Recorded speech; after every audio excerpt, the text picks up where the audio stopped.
Assalamualaikum warahmatullahi wabarakatuh. Perkenalkan kami dari kelompok I akan mempresentasikan bab akuntansi sewa, perspektif pesewa.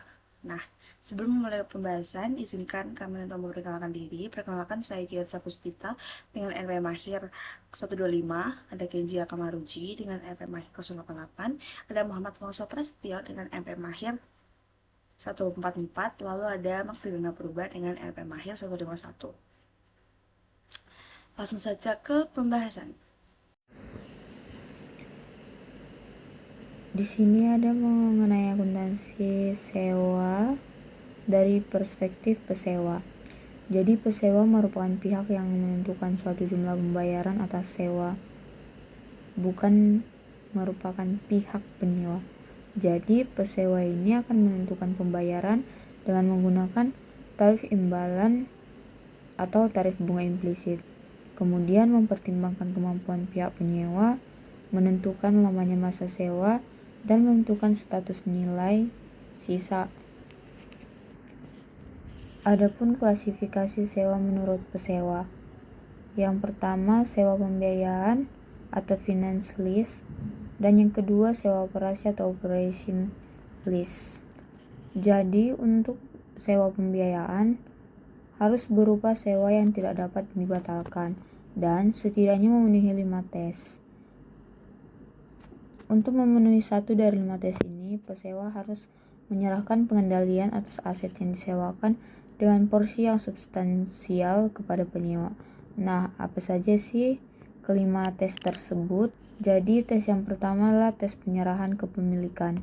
Apabila perjanjian sewa mengalihkan kepemilikan atas aset kepada penyewa, maka perjanjian sewa tersebut adalah sewa pembiayaan. Kemudian ada tes opsi pembelian. Opsi pembelian pada perjanjian sewa memberikan penyewa suatu hak untuk membeli properti sewa dengan harga yang biasanya cukup rendah bila dibandingkan dengan nilai wajar yang diharapkan dari aset sewa pada saat melaksanakan hak opsi tersebut. Kemudian ada tes masa sewa. Apabila masa sewa merupakan bagian yang paling besar dibandingkan dengan masa ekonomis aset sewa, maka perusahaan harus menggunakan metode sewa pembiayaan. Kemudian ada tes nilai kini. Apabila nilai kini dari pembayaran sewa secara substansial mendekati nilai wajar aset, maka penyewa harus menggunakan metode sewa pembiayaan. Jadi pembayaran sewa pada umumnya berupa yang pertama ada pembayaran tetap, kemudian yang kedua ada pembayaran variasi, yang ketiga ada nilai sisa yang dijamin ataupun tidak dijamin, kemudian yang keempat ada pembayaran oleh penyewa yang sangat mungkin untuk dilakukan. Nah, selanjutnya ada pengukuran dan penyajian akuntansi. Untuk sewa jenis penjualan atau sales type lease. Nah, ini akun pesewa itu untuk perjanjian sewa. Perlakuannya mirip dengan penjualan aset. Pesewa secara umum mencatat piutang sewa atau lease receivable dan mengeliminasi aset sewa. Piutang sewa dihitung sebagai berikut. Lease receivable yaitu present value of rental payments tambah present value of guaranteed and unguaranteed residual values. Selanjutnya ada akuntansi pesewa atau sewa operasi. Berdasarkan metode sewa operasi, maka perusahaan atau selaku pesewa akan melanjutkan untuk mengakui aset tersebut dalam melaporan posisi keuangannya dan mengakui pendapatan sewa. Secara umum menggunakan basis garis lurus di setiap periode sewa. Tetap melanjutkan untuk mendepresiasikan aset sewa. Lalu selanjutnya ada problem khusus pada akuntansi sewa, yaitu ada dua, penyesuaian sewa lainnya dan penyajian pengungkapan dan analisis. Penyesuaian sewa lainnya, biaya eksekutor atau executory cost adalah biaya yang langsung dikeluarkan berkaitan dengan pelaksanaan sewa seperti asuransi, pajak bumi, dan bangunan, dan sebagainya. Biaya ini termasuk pembayaran tetap lalu dimasukkan ke pembayaran sewa. Perusahaan perlu menyesuaikan nilai aset hak paket terhadap berbagai pembayaran sewa terlebih dahulu. Insentif sewa dibeban langsung awal terjadi sebelum atau pada saat awal sewa. Pembayaran sewa terlebih dahulu oleh penyewa mendekatkan nilai aset hak pakai. Pembayaran insentif sewa yang dilakukan oleh pesewa kepada penyewa menurunkan nilai aset hak pakai. Beban langsung awal yang terjadi oleh penyewa mendekatkan nilai aset hak pakai. Dan selanjutnya biaya langsung awal adalah biaya incremental dari sewa yang tidak akan terjadi apabila perjanjian sewa tidak dilaksanakan. Akuntansi pesewa untuk biaya langsung awal bergantung pada jenis sewa, sewa operasi, dan sewa pembiayaan. Nah, Penyajian, pengungkapan, dan analisisnya. Yang pertama, penyajian. Penyajian informasi yang berkaitan dengan sewa pembiayaan dan sewa operasi, sewa pembiayaan, berjenis penjualan atau sales type. Yang kedua, ada pengungkapan.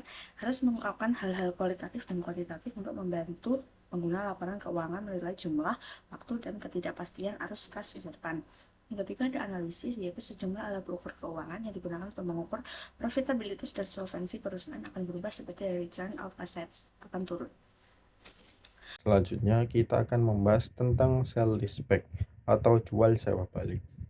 Suatu perusahaan, yaitu seller lease atau yang menjual dan menyewa, menyerahkan aset kepada perusahaan lain, yaitu yang membeli aset tersebut dan sebagai lessor atau pesewa, dan kemudian menyewa aset tersebut kembali dari pihak buyer lessor. Alasan penggunaan sale leaseback atau seller lease yaitu perusahaan dapat menggunakan uang tunai hasil penjualan untuk kegiatan operasional lainnya dibandingkan apabila perusahaan tetap menyimpan aset begitu saja. Selain itu, perusahaan dapat menggunakan aset tersebut melalui skema sewa. Yang kedua, perusahaan dapat mengatur isi perjanjian sewa, seperti biaya pembelian kembali, hal-hal yang terkait dengan pembelian kembali, dan biaya pembiayaan konvensional sehingga bisa menjadi lebih rendah. Dan yang ketiga, perusahaan dapat memanfaatkan pajak dari pembayaran sewa keseluruhan yang bersifat dapat dikurangi dari pendapatan atau tax deductible, di mana bila menggunakan biaya pembiayaan konvensional, hanya beban bunga dan depresi yang dapat dikurangkan dari pendapatan. Hal-hal tersebut merupakan alasan penggunaan sale leaseback berdasarkan perspektif seller lease. Selanjutnya, alasan penggunaan sale leaseback berdasarkan perspektif buyer lessor. Yang pertama, perusahaan secara umum memperoleh tingkat imbalan yang lebih tinggi melalui transaksi jual sewa balik daripada menggunakan pembiayaan tradisional atau biasa. Yang kedua, selama masa sewa, perusahaan mendapatkan proteksi dari kemungkinan terjadinya penurunan harga dalam pasar real estate dan dapat terhindar dari inflasi atau inflation hedge, sehingga memperoleh peningkatan nilai properti. Kemudian isu akuntansi dalam transaksi jual sewa balik. Yang pertama, apabila pengendalian atas aset berpindah dari penjual kepada pembeli, maka sesungguhnya transaksi penjualan telah terjadi. Dan apabila pengendalian atas aset tidak berpindah dari penjual kepada pembeli, maka transaksi ini seharusnya dicatat sebagai transaksi pembiayaan atau sering disebut sebagai pembelian gagal atau failed sale. Kemudian perbedaan dari transaksi penjualan dan transaksi pembiayaan atau failed sale. Untuk transaksi penjualan, yang pertama kas bertambah dan nilai terbawa atau carrying value aset berkurang menjadi nol, atau 2SD recognizing the asset. Yang kedua, mengakui keuntungan dan kerugian yang terjadi. Dan yang ketiga, memperhitungkan transaksi sewa balik dengan mengacu pada pedoman akuntansi sewa. Kemudian untuk transaksi pembiayaan atau failed sale, yang pertama, tidak mengurangi nilai terbawa atau carrying value-nya. Yang kedua, menyusutkan bangunan seolah-olah menjadi pemilik legal. Dan yang ketiga, mengakui hasil penjualan dari pembeli sebagai liabilitas finansial. Selanjutnya adalah contoh soal dari materi lease, yang mana PT Makmur sebagai lessor menyewakan sebuah peralatan berat kepada PT Karya Sejahtera sebagai lease pada tanggal 1 Januari 2024. Perjanjian sewa ini memiliki masa sewa selama 4 tahun dan memenuhi kriteria sebagai sewa pembiayaan atau finance lease. Nilai wajar peralatan tersebut pada awal sewa adalah sebesar 600 juta, dengan nilai sisa yang dijamin oleh lease sebesar 80 juta, yang mana PT Karya Sejahtera diwajibkan membayar sewa tahunan sebesar 150 juta dibayarkan setiap akhir tahun. Tingkat bunga implisit dalam perjanjian sewa adalah 10% per tahun, yang mana biaya perolehan peralatan bagi lessor adalah sebesar 550 juta. Maka instruksinya yang pertama yaitu untuk bagi list PT Karya Sejahtera. Yang pertama, menghitung nilai sekarang dari kewajiban sewa. Yang kedua, membuat jurnal pencatatan pada tanggal 1 Januari 2024. Lalu yang kedua itu pertanyaan bagi lister atau PT Jaya Makmur, yaitu yang pertama menghitung nilai sekarang piutang sewa.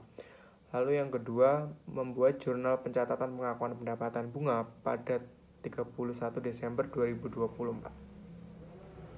Selanjutnya adalah jawaban dari contoh soal, mana sudah saya tuliskan diketahui dari soal sebelumnya. Yang pertama itu menghitung akuntansi bagi list. Yang pertama menghitung nilai sekarang dari kewajiban sewa bagi list, yaitu nilai sekarang pembayaran sewa tahunan sebesar 150 juta. Lalu menggunakan faktor nilai anuitas 4 tahun pada nilai 10% bunga, yang mana didapatkan pada nilai tabel bunga value-nya itu sebesar 3,1699. Maka PV principal pada pembayaran tahunannya adalah 150 juta dikalikan nilai pada value tabel tadi sebesar 3,1699, maka akan didapatkan 475.485.000 rupiah.